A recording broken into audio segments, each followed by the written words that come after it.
Well, good morning to all of you. One of our last meetings. We will meet on Thursday. That's our last meeting, and yes, I know you're excited. I want to talk a little bit quickly about some conversations I've had recently with alumni, and maybe it helps sort of frame the idea that what we do today is celebrate learning. We celebrate leadership and academics.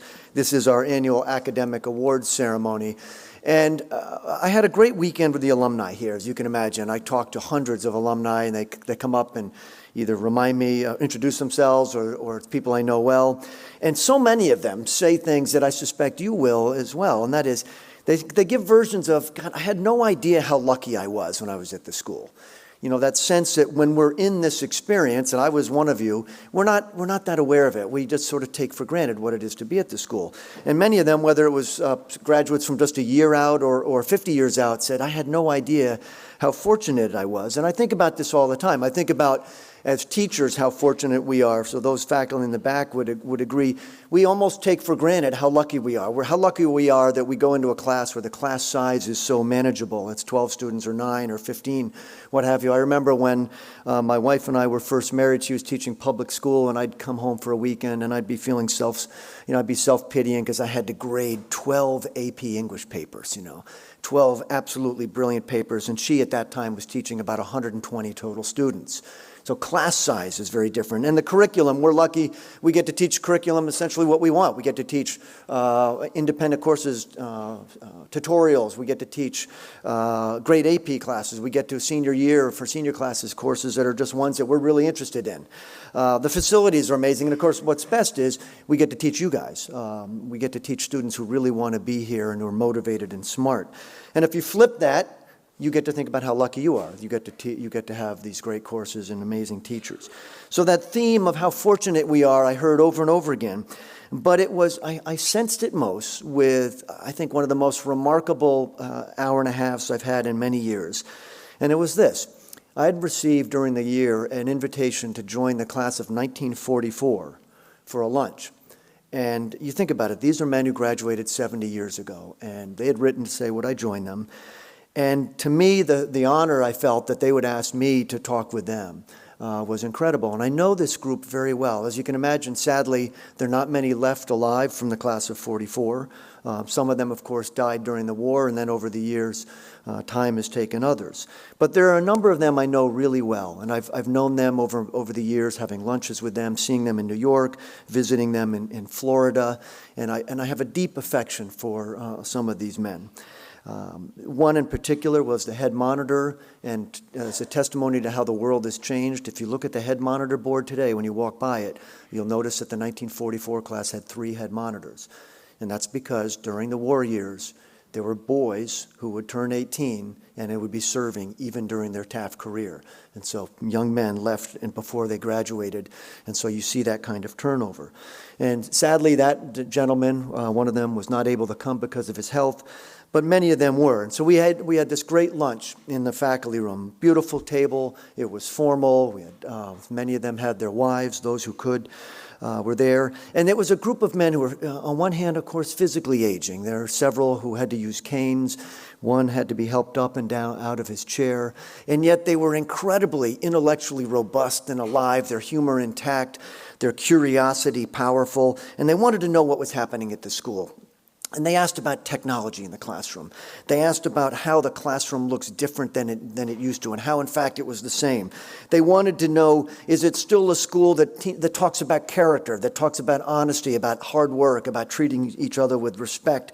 And they've shared memories. And so here I come to the point about learning and academics. They had memories of all kinds. They remembered vividly games that they played 70 years ago. They remembered funny things that happened in the dormitories, just the way you will.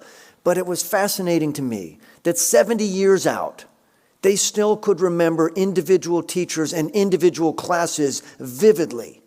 That is, the power of the classroom and the power of learning had lodged somewhere deep within them, and they had easy access to those memories. They weren't forced. They came back in a flood of sharing. One man said he had learned to write at Taft, and he vividly remembered his first paper. He received a minus 130 on it. And I said, what do you mean? He said, well, because you start at 100 and the teacher took off 1 point or 10 points for every grammar error. And he said, so I start at 130 back. They talked about very tough teachers. Of course, most of the teachers, we talked about this, were men in those days. Many of them were single men. They talked about how tough they were. They called them masters. They said these professors, some of them were scary. We were intimidated. Their standards were so high, and you knew that you weren't going to meet those standards all the time. And they shared stories about feeling that they were going to be pushed, and they were going to be pushed all the time. They talked about late night studying. They said that in their dorm rooms, you were not even allowed to have a radio. You had a bed, a desk. You were allowed to put a small poster on the wall, and that was it. And you went to your room and you studied, and then late at night, you sometimes snuck out a flashlight so you could study longer. And when I asked what they learned, they said many different things. They said, I learned how to work hard. This was a hard school, but I've never forgotten it. And many said, those habits stayed with me. I learned what it's like to face disappointment and push hard and push through it. And they said, I felt lucky that I got to have that lesson. Several of them said, I learned how to write. Many said, I got to college and I could write better than any of my classmates. And many of these men have gone on to incredibly distinguished careers. And they said, I learned to write at Taft. I learned the fundamentals. And several said, you know what else I learned? I learned how to speak. I learned how to speak publicly. And they asked, do you still do that? And I said, you cannot help but do that at Taft. Teachers demand that you talk in class. There's only 12 of you. You can't hide. Teachers can sniff it out in a minute if you haven't done your reading. Right? When they told them about the Shakespeare sonnet reading contest or the Macbeth contest, they thought that was fantastic. We talked about debate. We talked about what it's like to have to defend your ideas in a class. And they said, we just were so lucky to be at Taft. We were so fortunate. And my feeling was, I felt the deepest gratitude. This is the generation of men who preserved safety and freedom in our nation. This is the generation that, of course, has been called famously the finest generation. And to me, to hear men say, I feel so lucky that I got to go to Taft 70 years ago. I was given something that I never knew I would have and that has stayed with me forever. To hear these men say that, to hear them say, we feel privileged that you would take time to be with us, was incredibly humbling. I came away from that meal feeling I'm in the right job, and I hope that people in the audience 70 years from now will have the same kind of gratitude that they did. So it was a wonderful experience, and it reminded me about learning, and of course, so that's what we celebrate today. So let me close those remarks, and we start, as we always do, by recognizing those international students who come to the school for the year. I would say the obvious. This is not an easy place. When you come to Taft for 1 year, and you have to have the courage to be at a place where the culture is different, the learning culture is different, the language is different, I think it takes enormous fortitude, and I am so proud of those students who do it every year, and they just contribute so much to the school. So I would ask that these three come forward, that we recognize them, and we, as we always do, we grant them the certificate of attendance, and that would be Jin Hong Jack Me, Johan Christopher Nagel, and Selena Isabel Pikaczynski. If they could come forward, please.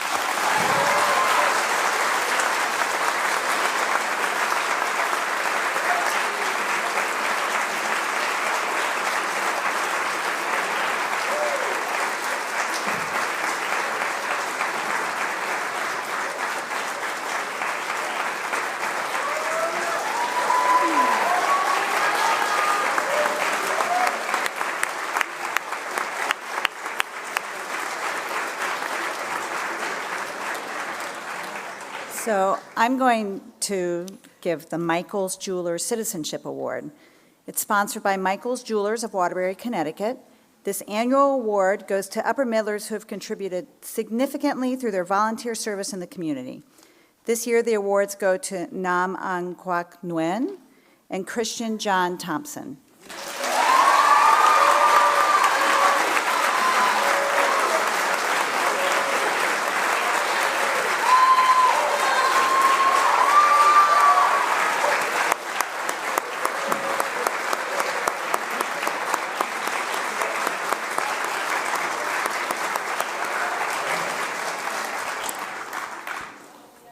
Morning. I'm going to present a few awards that are discipline specific, and then Mr. Mack will give out a few the rest of the awards, which are sort of more broadly based achievement. First, the University of Rochester Award in the Humanities and Social Sciences. This award is presented to that member of the upper middle class who has been outstanding in his or her work in humanities and social sciences. The award goes to Eugene Lee.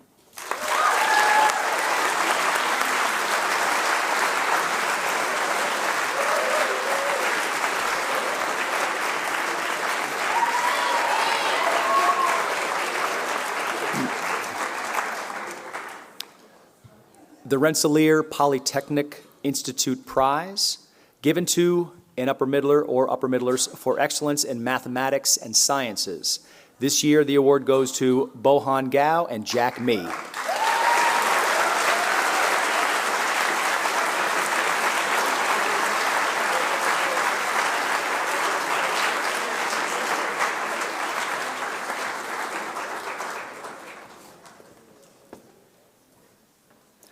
The Bausch & Lomb Honorary Science Award.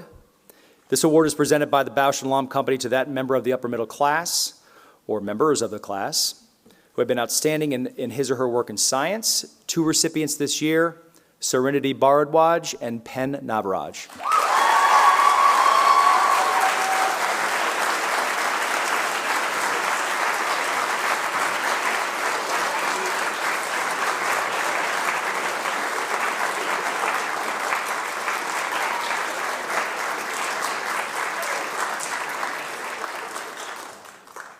And the Brown University Award, presented to that upper middler who best combines a high degree of ability in English expression, both written and spoken, with those outstanding personal qualities which, in the words of the Brown Charter of 1764, give promise that the student will become one of the succession of men and women duly qualified for discharging the offices of life with usefulness and reputation. Two awards this year, Serenity Bharadwaj, Charlotte Klein.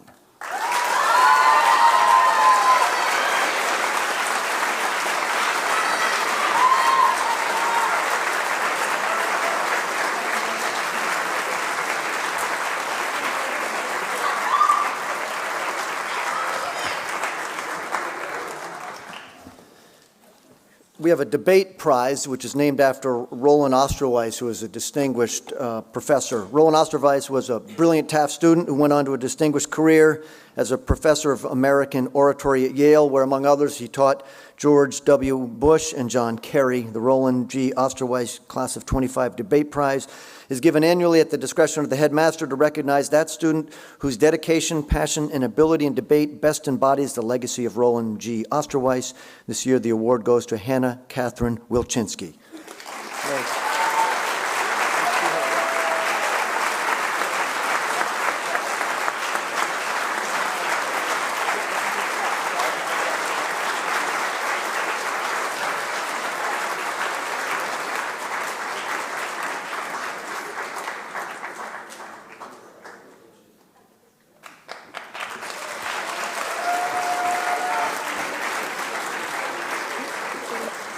The Fraker Family Award, and just as a quick word of background, the Frakers sent their children to Taft, and they created an award in part because Ford Fraker, Mr. Fraker, was keenly interested and was deeply involved in the Middle East in an ambassador role, so they have a keen interest in global relationships and global leadership. And the Fraker Family Award is given by the headmaster in consultation with the faculty to that upper middler who has distinguished him or herself in creating a close and diverse global community. The award goes to Pensarai Navaraj.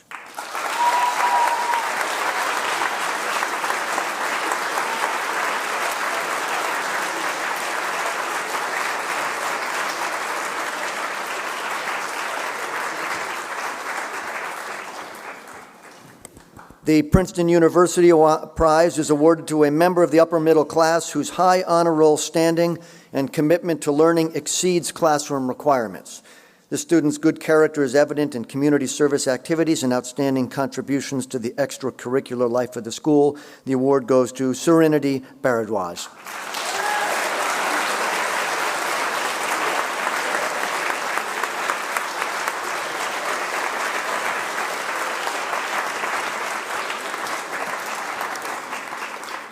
The Smith Book Award presented to an outstanding upper middler who exemplifies the academic achievement, the leadership qualities, the concern for others that characterizes the thousands of women who graduated from Smith College.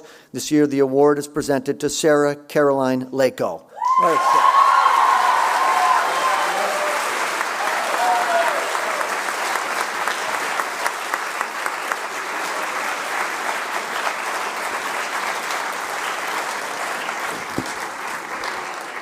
The Holy Cross College Book Award is awarded to a member of the upper middle class who has been outstanding in academic and personal accomplishment and who has shown sincere concern for others and a responsible attitude in all of his or her endeavors.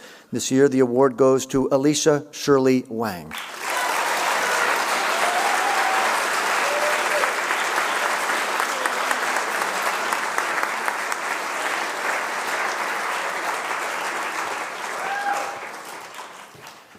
The Dartmouth Book Prize. This is presented to an upper middler who has demonstrated intellectual leadership and made a positive contribution to the extracurricular life of the school. And this year's recipient is Vienna Kalin.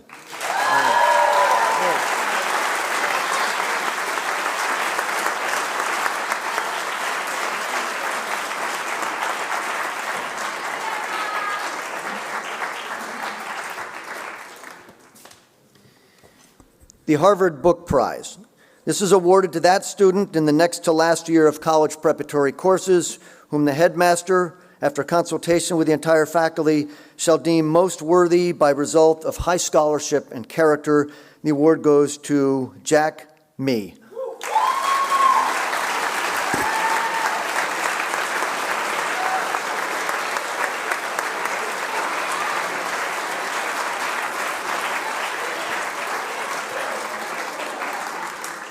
And the Jefferson Book Award. The Jefferson Book Award program was established to recognize outstanding high school students during their upper middle year.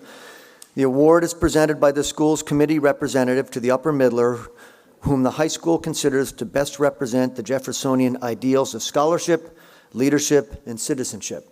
The award goes to Madison Haskins.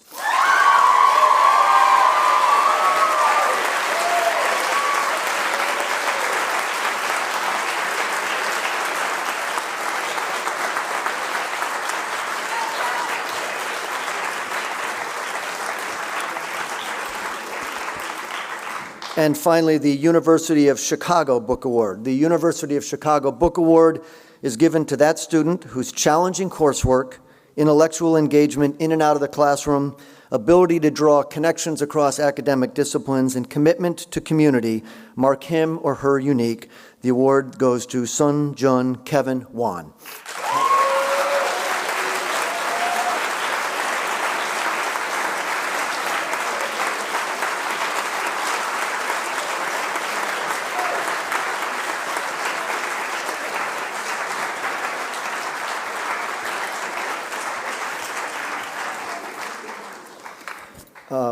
We will conclude, and I just would end by sharing or echoing what I said earlier. And this is a day when I think we always celebrate all the ways in which you guys learn and care about learning and seek excellence in the classroom. And just remember how lucky we are, right? Remember how lucky we are to be here. And remember that many years from now, I hope you'll still have the feeling that those men did in 1944 when I had lunch with them. So with that, with the hope that you have a good day, we are adjourned. Thank you.